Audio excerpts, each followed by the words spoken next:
செய்தி. வணக்கம். விவி செய்திகளுக்காக ஊர் செய்திகள் வாசிப்பது ஸ்பெர்னா. நெமிலி அடுத்த ரெட்டிவளம் பகுதியில் நடைபெற்ற பனையாழி அம்மன் கோவில் திருவிழா அலகு குத்தி நேர்த்திக்கடன் செலுத்திய பக்தர்கள். சுற்றியுள்ள கிராம பகுதியில் இருந்து திரளான பக்தர்கள் பங்கேற்று சுவாமி தரிசனம் செய்தனர். ராணிப்பேட்டை மாவட்டம் நெமிலி அடுத்த ரெட்டிவளம் கிராமத்தில் அமைந்துள்ள பனையாழி அம்மன் கோவில் திருவிழா வெகு விமர்சையாக நடைபெற்றது. விழாவை முன்னிட்டு காலை அம்மனுக்கு சிறப்பு அபிஷேக ஆராதனை நடைபெற்றது. தொடர்ந்து மாலை பனையாழி அம்மனுக்கு சிறப்பு அலங்காரம் செய்யப்பட்டு பல வண்ண மலர்கள் கொண்டு அலங்காரம் செய்யப்பட்ட மகா தீப ஆராதனைகள் நடைபெற்றது. தொடர்ந்து பக்தர்கள் சுவாமி தரிசனம் செய்தனர். தொடர்ந்து பக்தர்கள் தங்களது வேண்டுதலை நிறைவேற்றி அலகு குத்தி அம்மனுக்கு ஆகாய மாலை அணிவித்து நேர்த்தி கடனை செலுத்தினர்.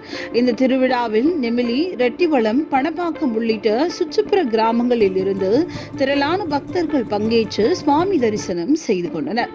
விவி செய்திகளுக்காக விஜய் மற்றும் பாஸ்கர்.